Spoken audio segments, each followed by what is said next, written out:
Hello, it's me, Dispeller, and it's that time again. Not only is it a Rev Shabbat, but it's also time to read Chapter 10 of Dealing with People You Can't Stand. So I hope you got your thinking caps on, because today we are going to be learning about how to deal with the tank. Remember, we learned about them in the beginning. They're kind of the people that plow you over. So here's your picture to go with that chapter. There it is. A guy in a tank kind of running into everybody, desecrating them. That's sometimes how you feel when you're dealing with these types of people. So let's read about the tank. And as always, if you have any comments, questions, input, whatever's that you want to share, now is the time to do it, or afterwards, or throughout the time that I'm reading. Either way. Anyway, so you can choose any of those times to do that. Okay. Anywho, so Martin, born and raised in New York City, was in his late 30s. He had a cutting sense of humor and a good dose of street wisdom, which you could see in his clear blue eyes. He had just moved to the West Coast to take a managerial position with a construction company. At work, he was the new guy with no clue. Yes, Martin had heard a few of the stories about his new bosses, Joe Sherman and Larry Panzer, and he had found most of them to be slightly unbelievable. But on his second day at work, Martin suddenly felt like he was staring at the business end of a loaded cannon, as his new boss, in no uncertain terms, informed Martin that there was no room for goof-offs and slackers in his outfit. Eyes bulging, voice blustering, Joe Sherman warned Martin not to even think about wasting time on this job, because there were plenty of people desperate for work, and there were some who would even pay for the chance to work for this company. Greetings. Martin could feel the eyes of his coworkers taking in the scene as the tank blasted away at him. Who does this guy think he is? Martin thought to himself, trying to decide whether he was more amused or ticked off about these threats and intimidations. Hi, Shelley. It wasn't that his new boss had anything personal against Martin. Rather, in classic tank fashion, Sherman's aggressive verbal attack was motivated by an intense drive to get things done.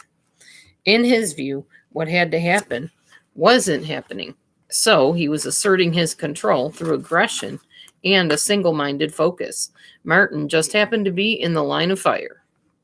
When you're under attack by the tank, you've been targeted as part of the problem. The aggressive behavior is meant to either shove you back on course or eliminate the obstacle that you represent. Since all is fair in love and war, virtually any situation can turn into a battlefield. Whether it's the boss who needs to keep a project on track, an angry customer who needs help from a low-key customer service rep, or even a spouse who's trying to concentrate during interruptions in his or her home office, the tank is focused on an end result and impatiently pushes ahead. Hi, Super. There is nothing subtle about the direct approach of the tank. The attack can be a full frontal assault, loud and forceful, or it can have the quiet intensity and surgical precision of a laser. And while the tank can rip you apart personally, the irony is that it's nothing personal. The attack is simply means to an end result, and to the tank, the end justifies the means. So I'm going to show you this little chart that they give us here, where they show you where the tank comes in. He's a get-it-done person, or she is a get-it-done person. And if you have them for a boss, then you know what that means. Thankfully, I worked with my boss today in the bakery, and she was wonderful. I had the best day today. Seriously, if I could just work with her all the time, or a couple of the other ladies, that'd be wonderful. Okay, you'd better adjust your attitude. Watch your emotions, because they can be your greatest point of vulnerability. There are 3 typical emotional responses to an attacking tank. They're natural and quite futile. These are the way you don't want to do it, by the way. This is the stuff that we do by natural reaction to this tank that's coming at us. Don't do this. In a burst of anger, you may be tempted to counterattack. That's me. If you are an assertive person, you'll still be well advised to avoid engaging in Patton versus Rommel tank-to-tank warfare. While it's true that superior armament and ordnance could win you the battle, you could still lose the war because the tank might choose to escalate by building an alliance against you. That is why my husband has taught me to keep my mouth shut on YouTube, because if you stay out of the crosshairs and you don't rile up the tanks of YouTube, then you don't get plowed down by their cannon-wielding tanks that they drive, so to speak. You might attempt to defend, explain, or justify your position. Unfortunately, the tank has no interest in hearing your explanations because they change nothing. If anything, your defensive behavior is likely to further antagonize the tank, who will engage in ever more offensive behavior in response. If you have ever had to listen to someone making excuses when you wanted results, or you've had to listen to a customer service rep explain a problem instead of solving it, this should come as no surprise, as you know how infuriating this can be. So if the tank says you're a genetic mistake, it's futile to offer your mother's prenatal records. That's cute. You could shut down and become a nothing person. In a wave of fear, you may want to withdraw from the battle, slink off and lick your wounds, or lose yourself in private thoughts of hateful vengeance. Yet you must avoid wimpy, weak, and fearful reactions at all costs. Fear is a surefire signal to the tank that the attack is justified, and you are somehow deserving of the pounding of the tank is giving you. Fear may even inspire the tank to give no quarter and show no mercy. Interesting. This book is very interesting to me because I'm going through a lot of this stuff on and off throughout my lifetime with different people. Any attempt to attack, defend, or withdraw will work against you. Instead, you must restrain these reactive tendencies, find the courage to stand your ground, and then step forward in the face of this determined opposition, assuming that you either have a tank in your life at this time or you've dealt with one sometime in your past. Here are a few suggestions on how you might adjust your attitude. Okay, listen, everybody that's dealing with a tank. As you look at the tank in your mind's eye, try to imagine this character as a wind-up toy that needs to wind down. Or recall a time in your own past when you stood up to a bully. If you know people who know how to handle your tank, imagine being those people and thinking or feeling whatever it is they feel or think that allows them to be more effective. Identify models of people who have the self-confidence, self-esteem, and self-control to deal calmly and professionally with pushy people. For example, imagine what it would feel like to be Clint Eastwood saying, "Go ahead, make my day." Hi, Liardi. Whichever of these methods you use, make it a mental habit to rehearse dealing with your tank at least a few times until you feel comfortable with the prospect of using it. I don't suggest you say that to your boss, though. Go ahead, make my day. They'll make your day right out the door without a paycheck. As the final part of your attitude adjustment, consider the part you may have played in the attack. Perhaps you went into too much detail when a shorter explanation would have sufficed. Maybe your people-oriented conversation seemed off task to the tank, even distracting and disruptive. You may want to put yourself in the tank's shoes and look at the situation through his or her eyes. This may give you the best clue for handling and preventing your tank's attacks once and for all. So your goal is to command respect. Whenever you're being verbally assaulted, attacked, and accused, your goal must be to command respect because tanks simply don't attack people they respect. Aggressive people require assertive responses. Your behavior must send a clear signal that you are strong and capable because anything less is an invitation for further attacks. However, you must send this signal without becoming a tank yourself. That's the tricky part.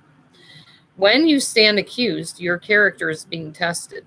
The strength of character that you reveal will ultimately determine the tank's perception of you and future behavior toward you. Again, this does not work with manipulators and narcissists. It just doesn't, because it just gives them more fuel for their fire when they see you trying to stand up to them. They just mock you and laugh at you. They think you're silly and ridiculous. So don't even attempt it with a narcissist. Action plan. Step 1, hold your ground.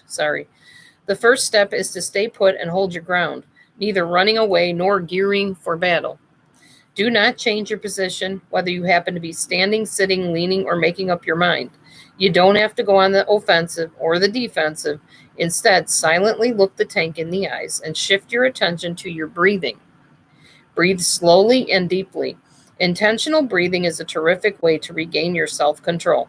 And while you compose yourself, the tank has the opportunity to fire off a round unimpeded.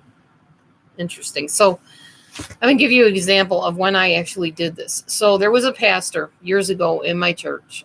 We were in a morning prayer / Bible study type thing. I think it's more prayer. And the night before, I had engaged in gossip with one of the ladies in our group, basically telling her what I thought of some of the stuff going on in the church because, well, back then I had a very big mouth. Sometimes I still do, but not quite that bad. So the pastor decided in the middle of the prayer time, when everybody's standing around, holding hands and praying, to suddenly say, Laura, God is not pleased with you. And I'm like, huh? He goes, I heard what you were doing. I heard how you talked to so-and-so on the phone last night about XYZ. And I'm like standing there stunned going, okay, how did he know this? And who told him? And it was probably so-and-so that told him.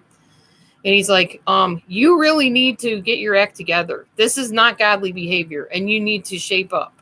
And I'm like, well, gulping, looking up at him. I'm like, okay, yes, sir. No, and I was remaining very calm and looking him right in the eye and saying, okay, no problem.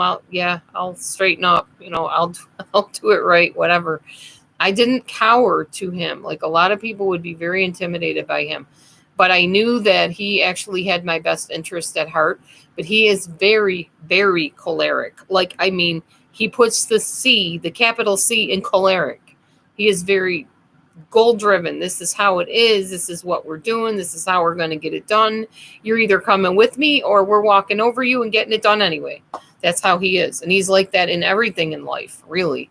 I think that's kind of why I have that type of part of my attitude and my character.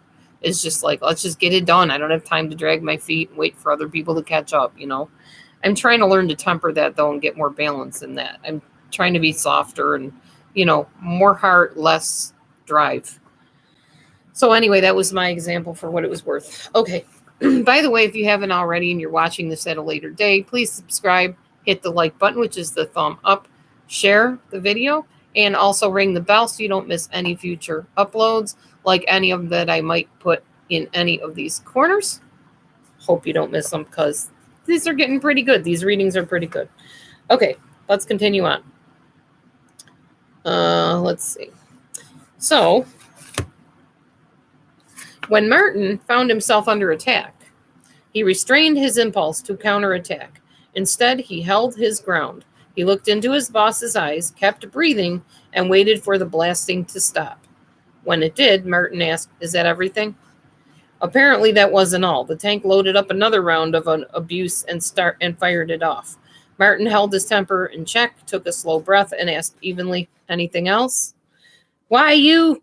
Sherman loaded up his last round and fired it off. He was now completely out of ammunition, having said every rotten thing he knew how to say. At that point, he just stood there silently glaring at Martin as if waiting for an answer. Hi, Molly. Martin calmly said, well, then I'm going to get back to work now. And he did, and turned around and calmly walked away. What's the nonverbal message in Martin's communication? I am focused on my job. I am getting it done, and you are a distraction. Now, that isn't something you can say directly to most tanks on your second day at work, but you can show them because action speaks louder than words.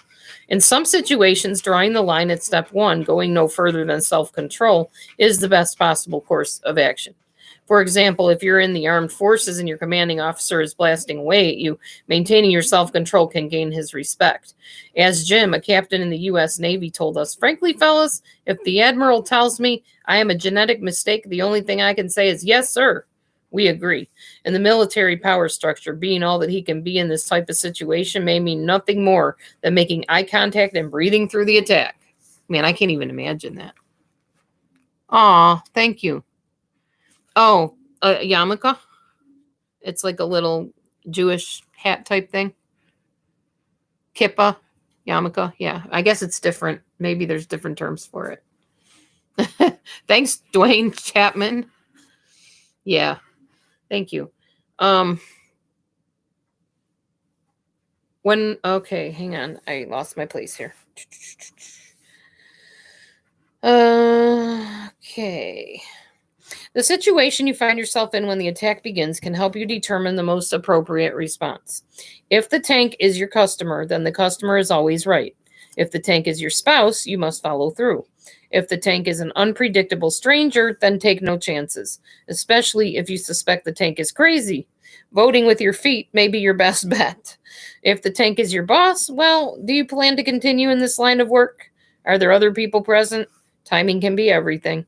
Maybe you'll address your boss's attack later in private. Remember, discretion is the better part of valor. Holding your ground in and of itself is often enough to command the respect of some tanks. Now, by the way, lately I have wanted to speak to some people. I won't necessarily call them tanks, but people that kind of rub me the wrong way, or I just feel like affronted by them. I would love to just like speak out and say what I want to say. And I just hold myself back and say, it's not going to do any good. Don't do that. It's just going to end up back and forth, and it's never going to end. And it's finally calmed down, and you don't need to bring that up again and put yourself back in that situation. So I don't. This one's just sitting there. Literally, it's just sitting there.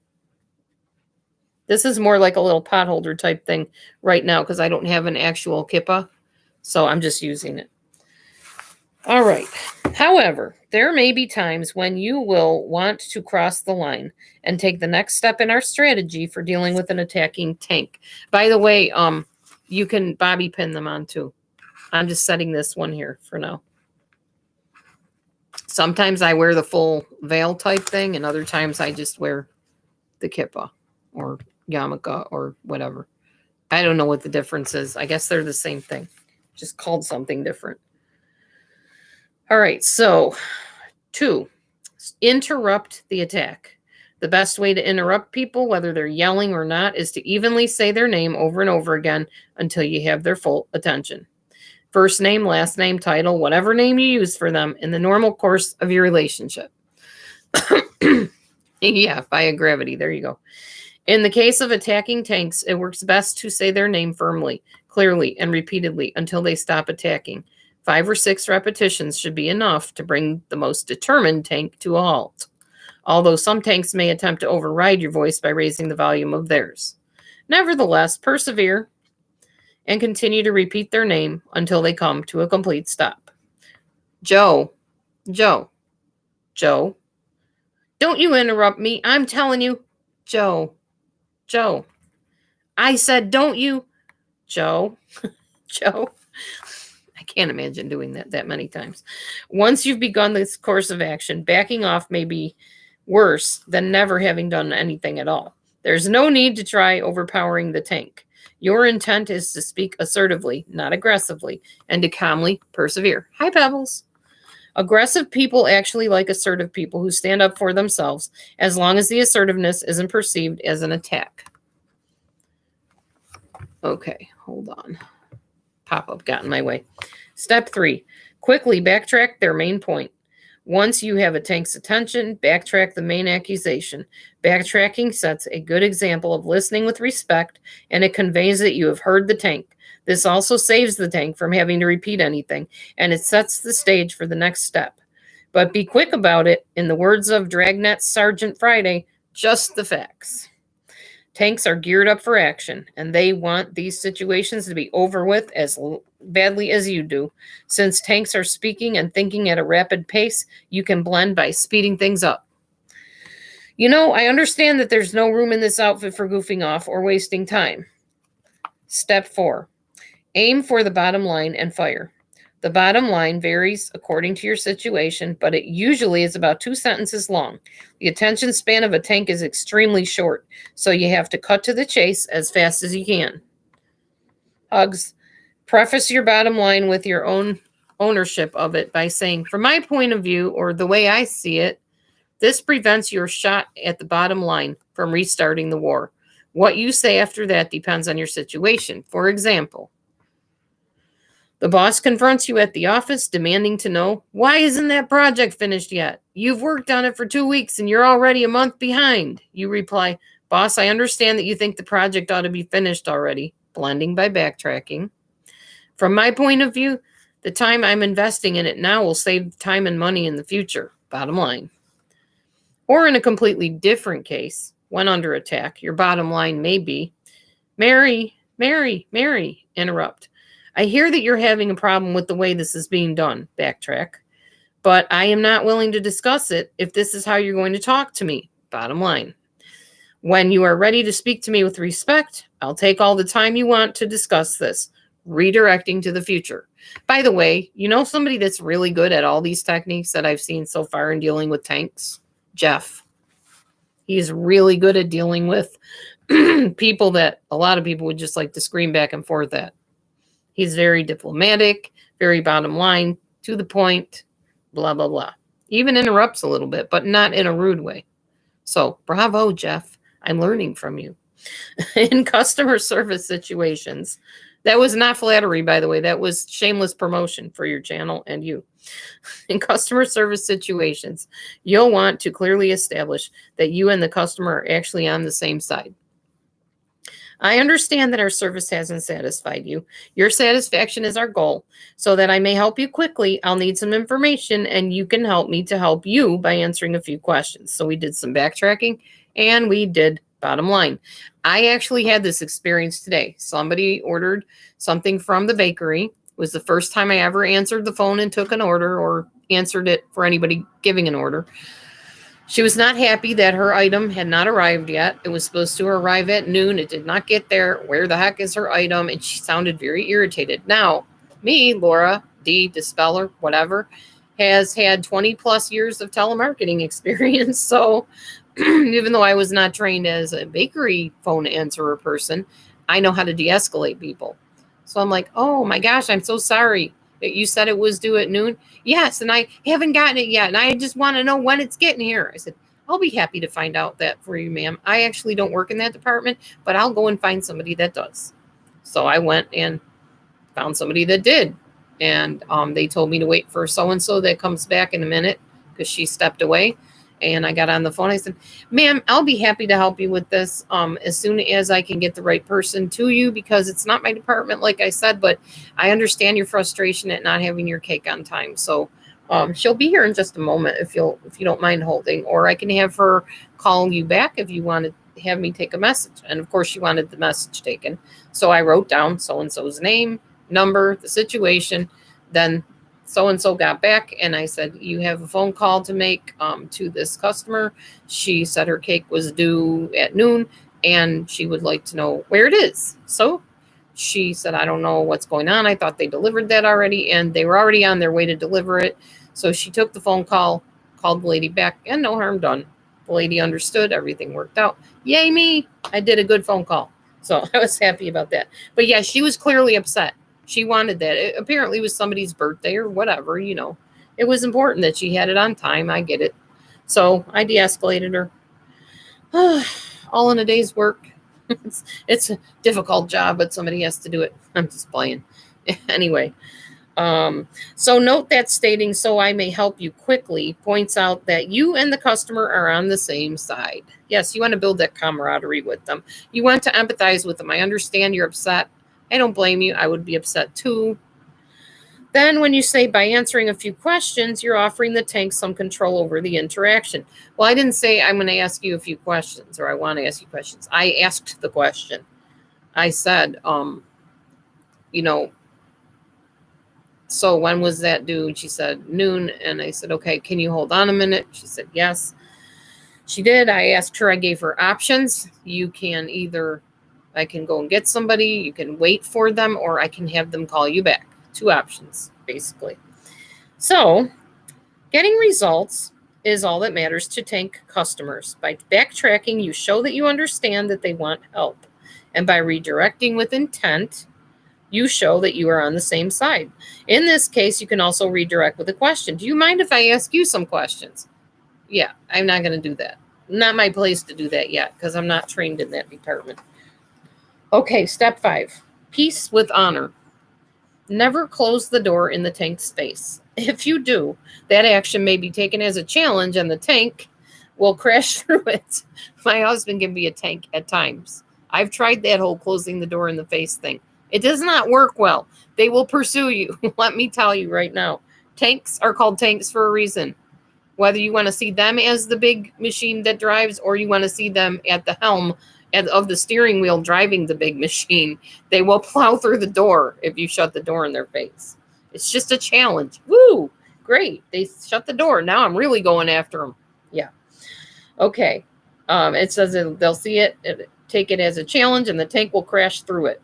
When you leave the door open, a tank has room to back off. When the accusations of tanks are untrue, their perceptions unrealistic, and their demands unfair, you must redirect to a peaceful solution by offering them the last word, but you decide where and when. Coffee does sound good. I might make myself some in a bit. I need to get better coffee, though, y'all. My coffee's nasty. It's too strong. Ugh. I'm going to put less in it this time, see if that helps. Because I grind my own, only because I don't have any of the other kind. And I think I just make it too thick or something. I don't know. Begin with an assumption and speak with determination in your voice. When I am through making my presentation, asserts the assumption that you'll get through with your presentation. When you are ready to talk to me with respect, assumes that they'll be ready to speak to you with respect. Again, oh, that sounds good too, Pebbles, even better than the coffee. Yum. Y'all are making me thirsty, and I'm always thirsty lately. And yet they say I'm not diabetic, and my blood sugar is normal, so I don't know. But I crave drinks all the time, although we did kind of run out of water, so that could be why. All right, food stamps are coming Monday, so I'm going to get me some water, lots of water. Now you assign the time and conditions for their last word. For example, when I'm through making my presentation, I will be more than happy to hear your feedback. Or, when you're ready to speak to me with respect, I'll be ready to discuss this matter. If you're someone operating in a get-along mode, being so blunt and assertive may look, sound, and feel as threatening to you as a nuclear war. But to tanks, these behaviors amount to no more than a little give and take between people. It gives them a chance to see that what you're made of as they take their measure of your character and commitment. Assertive people like assertive people, but don't expect to see them waving a white flag of surrender. More likely, they will fire off a parting shot and move on. You may not win every battle, but you can win more respect. In fact, don't be surprised if your assertiveness wins them over as your ally in some future skirmish with another tank. Here's the interesting thing, okay? I have a lot of trouble getting along with people on YouTube. I admit it. I do. I don't know why all the time. Sometimes I do know why. It's my mouth. Anyway, in person, when there is a boss or a manager that other people can't stand and they do not get along with them, I have a way of wrapping them around my little finger. I'm really good at doing that because I know that people that are extremely assertive and feel like they call them right fighters. They feel like it's their way or the highway, and their way is the right way, and it's the only way. Their bottom line is the bottom line. And I know that. So what I do is, as they escalate, I de-escalate. Like when they're screaming at me, I just shut down and I just look at them and say, yes, sir. Yes, ma'am. Yeah, I understand. Okay, yep. Like today, my boss had to correct some things that I was doing because I'm new at the job still. She's like, oh, no, you don't want to do this. You want to do that. Because if you put all that product out on the floor, we're not going to have enough product for later. And we don't want to sell that all outright. So, we want to pace it. And I just said, oh, okay, yeah, that makes sense. Yeah. Because when you agree with somebody, they're not going to be likely to keep bantering at you unless they are a narcissist. Then they don't care because they're just mean like that. But normally, if you have somebody scolding you or correcting you and you back down and you say, oh, yeah, that makes sense. I get it. That totally makes sense. I understand. In fact, there are some manipulators right here on YouTube that say that a lot. I'm a people watcher. That's one thing you don't know about Dispeller, maybe, is that, and I've never revealed it till now, actually. You're in on a secret thing about Dispeller. Oh, what I've never told anybody that I want you to know about me. I'm a people watcher. I'm a people listener. And certain tanks on here and certain people that people are intimidated by say that a lot. Yeah, that makes sense. Oh, yeah, I'm hearing you. Because what they're doing is they're building up the rapport so you think you can trust them, and then they will shred you. That's how they work. So it goes both ways. You can charm a tank by backing down and doing these things that they're saying. But if the tank is a narcissist, all that's doing is it's just his little tool or her tool to get you to where they want you so they can shred you. So be careful. That's all I can say about that. All right. Anyway.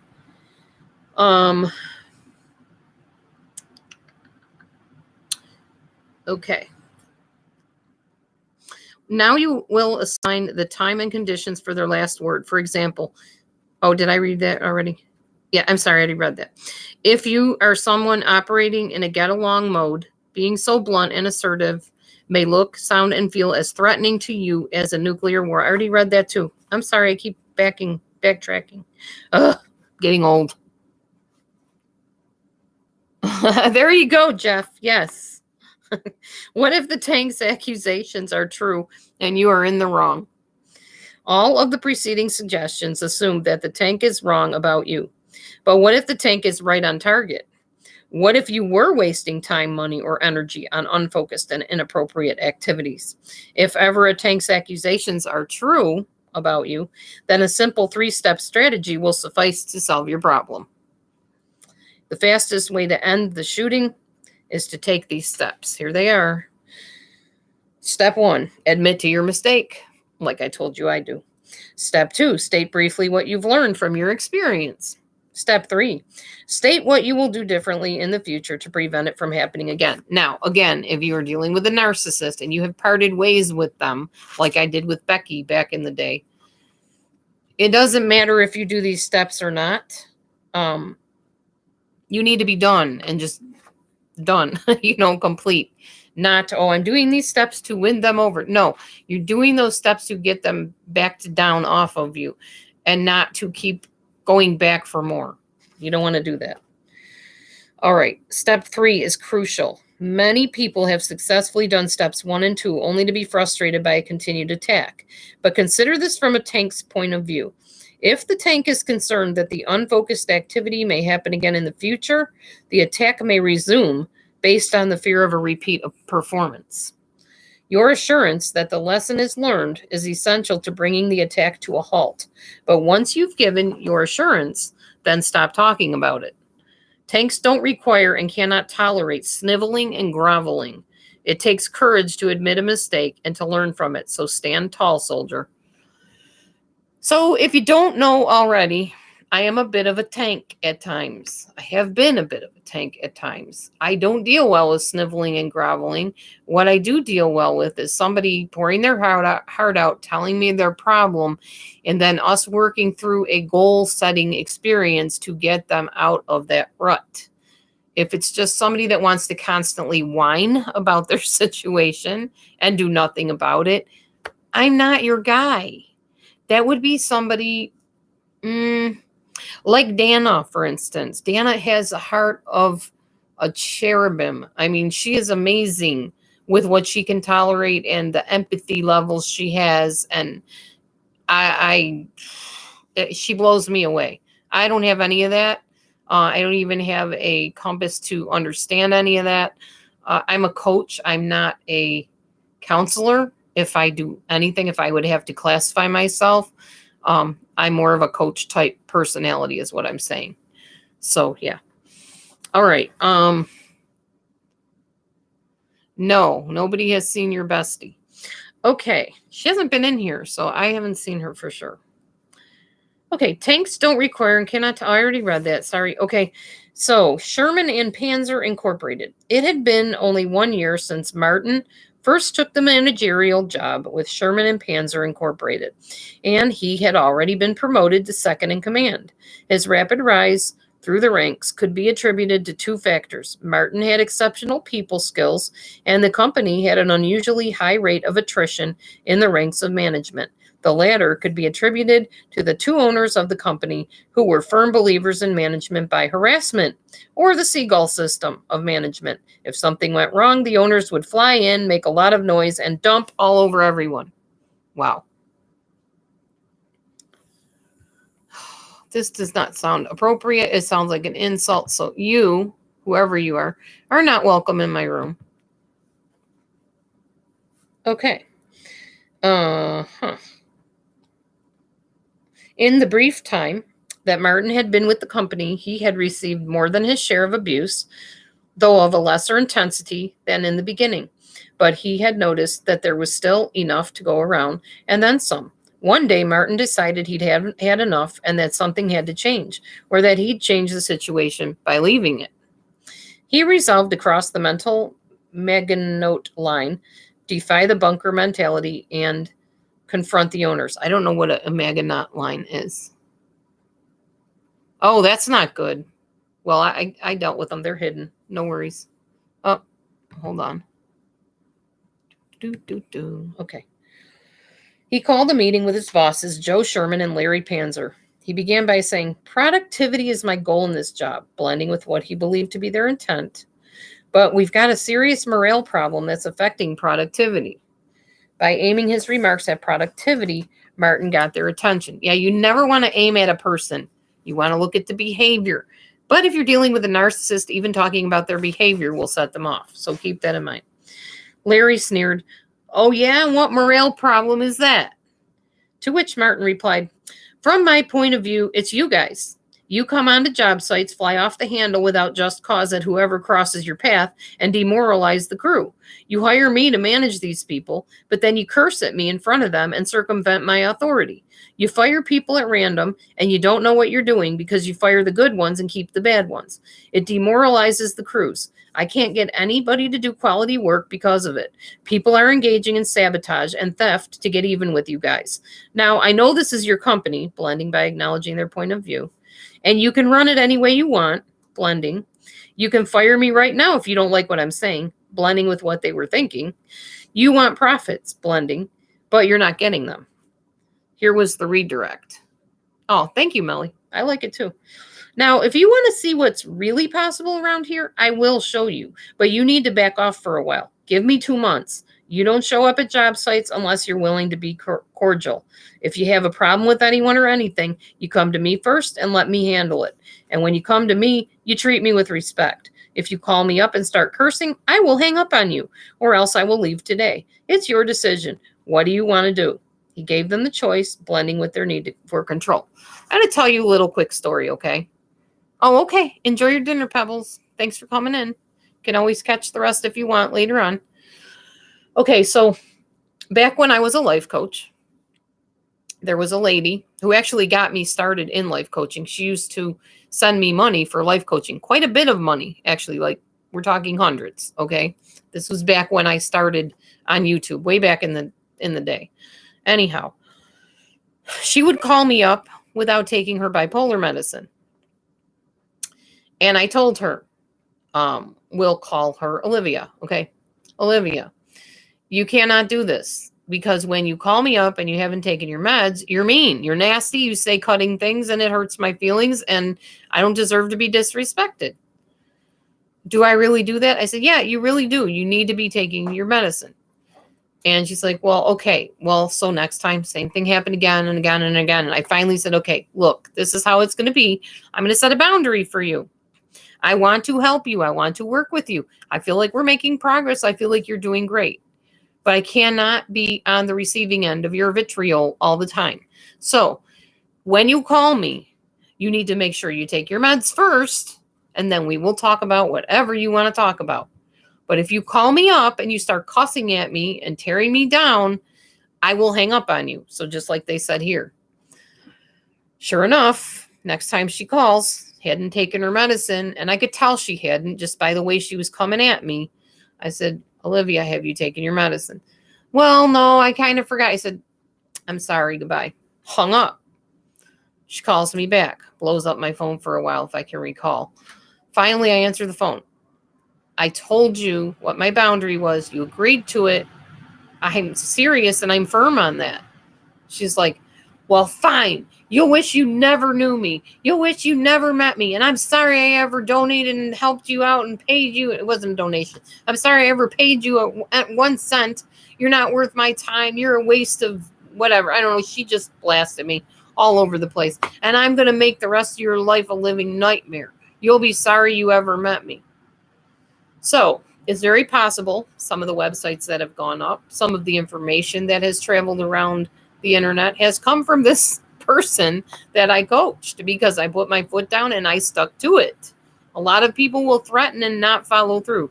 I am not the one to do that. If I tell you I will hang up on you, if you call me up drunk or under the influence, bam, the receiver will go down and you will hear dead end at the end of your phone.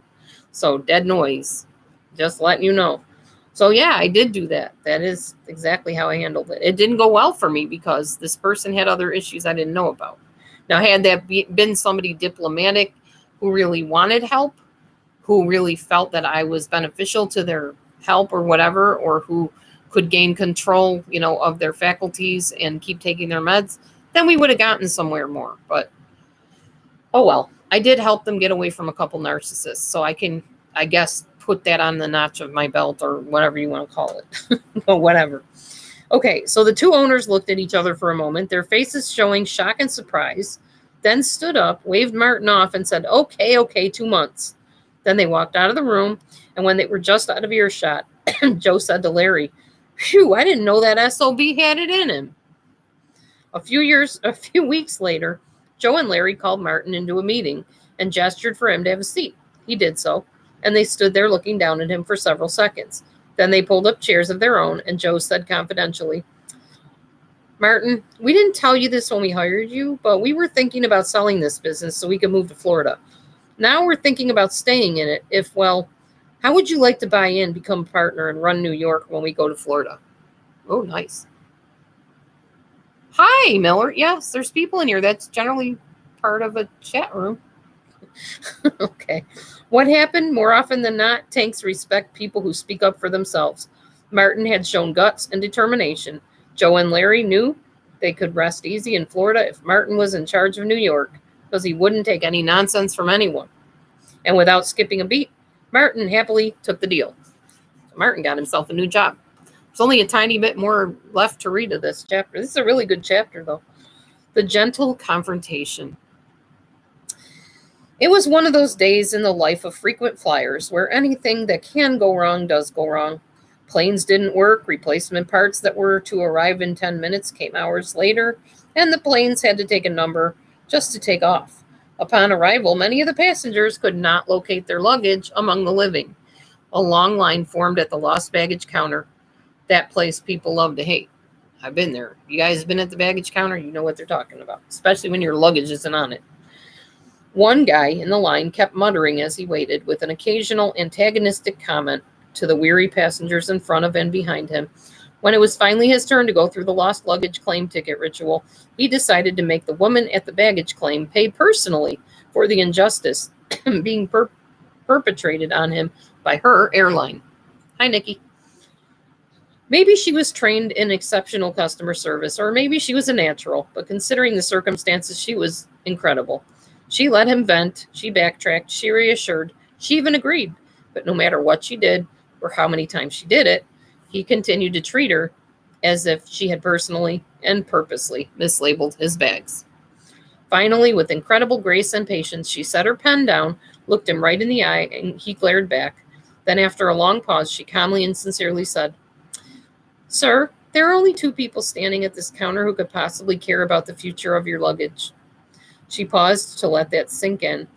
"And frankly, sir, one of them is rapidly losing interest." Another long moment of silence followed, and confusion flickered across the once fiery face. Then almost magically the madness melted away from his countenance. This suddenly mild-mannered gentleman meekly apologized. "Look, I don't mean to cause any trouble here. I'm just very disappointed, and well, you understand. I'm sorry I lost my temper. What do we have to do to get the bags back?"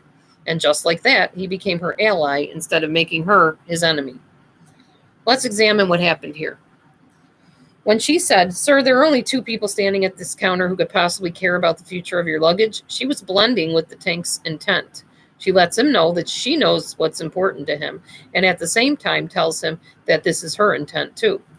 The subtext of her entire communication is that they are potentially on the same side. Then, when she says, "And frankly, sir, one of them is rapidly losing interest," She aims at the bottom line, showing him that his behavior is defeating their common purpose. But what really made it work was the sincerity in her tone and in her facial expression. Had there been any sarcasm, it wouldn't have worked. She was firm but not aggressive, and it snapped him out of it. Man, if everybody on panels could learn some of the stuff in this book and apply it on panels, can you imagine what a different YouTube we would have? That'd be amazing. Even though it makes good business sense to remember that the customer is always right, sometimes you have to have the customer's help if you're going to be of any help to the customer. Realistically, her job was to gather information, help the customer, and then help the next customer as well. After trying other appropriate strategies, she opted for a gentle confrontation by reflecting the tank's inappropriate behavior back in an appropriate way. Obviously, this lost luggage lady had found a good internal strategy for letting go while going forward. All right, here's our quick summary. When someone becomes a tank, your goal is to command respect. Number 1, hold your ground. Number 2, interrupt the attack. Number 3, quickly backtrack the main point. Number 4, aim for the bottom line and fire. And 5, peace with honor.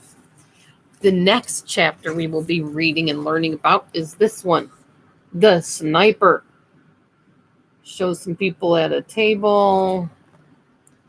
One dude looks like he's sleeping or frustrated or something. The other person's whistling. The other guy's smiling.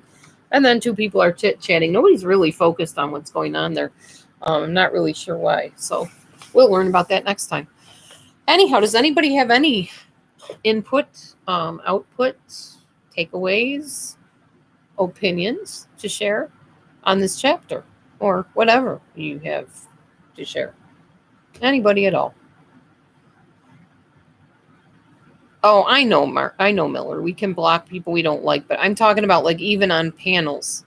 If people then just shout at each other and get all angry and escalated, and we really listen to each other, maybe reflected back what the person is feeling and thinking, maybe coming to some compromise, that would be a wonderful world that we live in on YouTube. But I don't know if I'll ever see that happen. Possibly. If anybody's the man to do it, Jeff is. Jeff B., he's your hero. He's the one. Vote Jeff for president of YouTube. We should do that. We should have like president, vice president, secretary. We did that like a few years ago. We didn't quite do it that way, but we voted for people like the best singers, the best comedians, whatever. It was fun.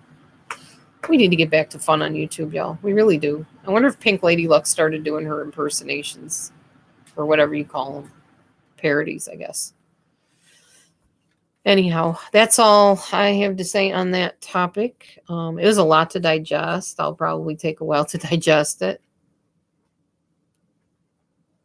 No, never. I've heard you, Jeff. You're very diplomatic. You're good at what you do. You're a bottom line person. I can see why you do well at your job, too. Definitely. I only hope I can do as well as you at mine. I'm trying. I'm very new at it, and I'm trying to learn to blend. There are certain people that I can't blend very easily with. So I'll have to employ some of these other techniques, I guess.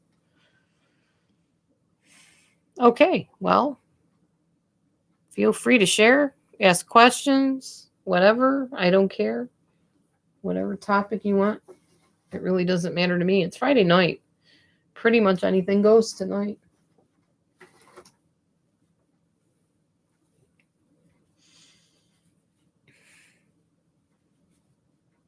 I will say I saw a video that was interesting recently. I was in the video in a way. I thought it was funny. I didn't take it offensively at all. So it didn't bother me, just so y'all know that. I thought it was hysterical, and I hope I hope to see more videos like that, honestly. What position do you get? I don't know, Mr. Miller. We have to sober you up a little bit more before we give you any position, honestly. Because I'm standing with Jeff on the whole, you're making choices that are not good choices that aren't representing you the right way. What is the criteria for my book selections? I started out on YouTube as a self-help person, actually, Jeff. I'm all about helping people help themselves. I like learning along with them, because I like to help myself as well. So it kind of self-help would be the criteria. That's what I lean towards. And I can't be super new agey either, because I'm not into all that either. And some of it can be biblical. I'm seriously considering on days that I do more of a spiritual emphasis on my channel. Oh, I don't even see NJ in here. They're blocked. So they don't exist in this room, Miller. What was I saying? Yeah, so self-help style stuff is what I'm looking for. Why, do you have some suggestions? Yeah, I'm sure she is, but I don't see her, is what I'm saying. I don't see her, so I can't really respond.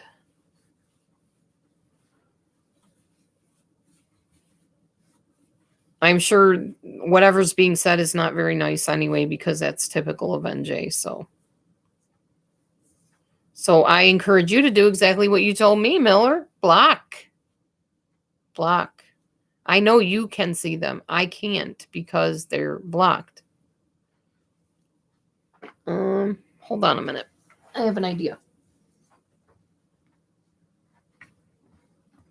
I might have blocked them somewhere else. I forgot. I have to block them on my channel in order for them to truly be blocked. So I will see if I can figure that one out.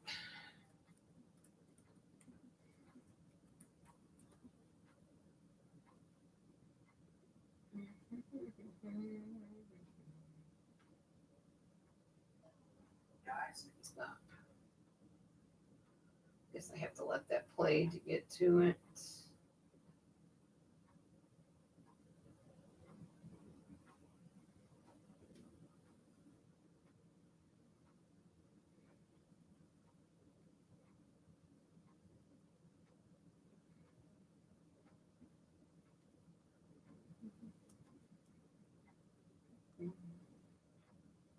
There we go.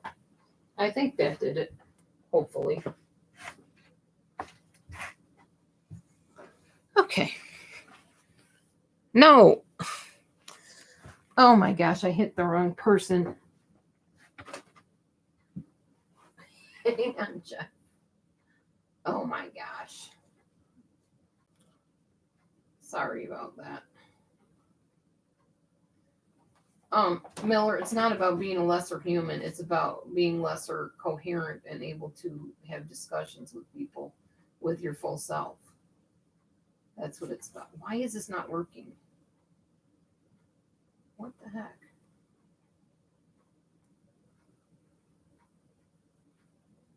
Okay, there we go.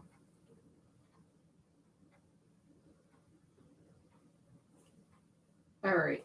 Anyway.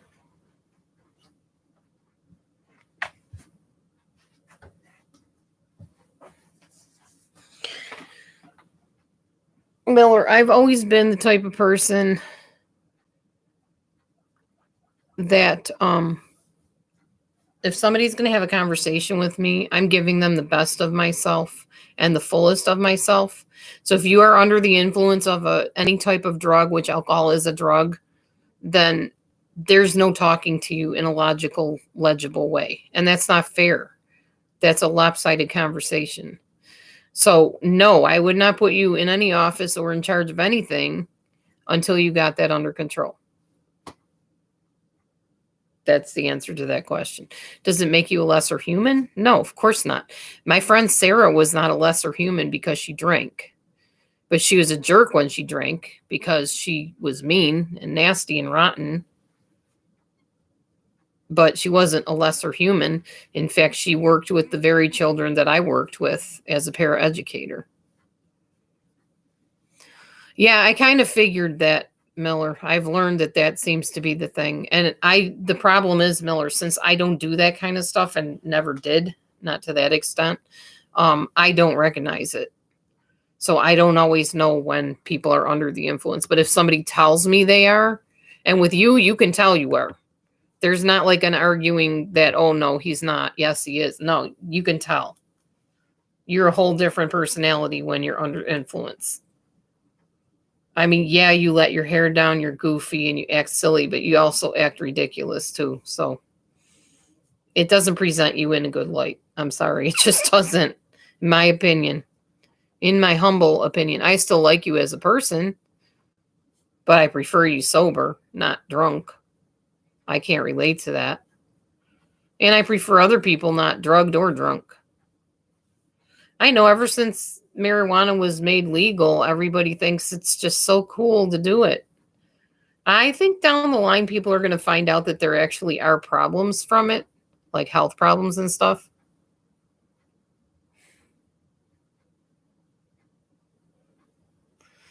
Well, don't be so sure that I don't know who you're talking about either, Miller. I am a people watcher. You probably missed that part before you came in. I do watch and listen to people, and I can tell when somebody's not quite there, if you know what I mean. Not always, but I can sometimes. Like I said, if I know that somebody is under the influence, I will nip it in the bud. I will not let them stay on my panel under the influence. That is a rule. And that is something that I did with my coaching clients and anybody else. And I always will. Because like I said, I'm giving you my fullest self. I expect that in return. Equal sides, basically. Oh, these little guys over here, so sweet. These little kitties. Look at these kitties.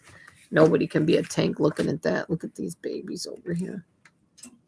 Now Maverick's nurturing Bo. Well, Bo is apparently nurturing him too. Every once in a while, Bo will bite him in the neck. It's funny. You gonna kiss Teddy's tail too? Goofy. All right. Well, on that happy note, I guess we will skedoodle. You guys have a great night. Thank you for coming in. I appreciated your kind attention. Maybe you can join me when I talk about the sniper next time. Happy Erev Shabbat, everybody. It is the night before Shabbat. So I already lit the candles. Didn't make any challah bread. I just ate cracker instead because I didn't have any challah bread made. So, all right. See you later, Miller. But yeah, so next time we'll talk about the sniper. Should be interesting. It's been interesting so far. And I'll see you soon. Be blessed. Shalom.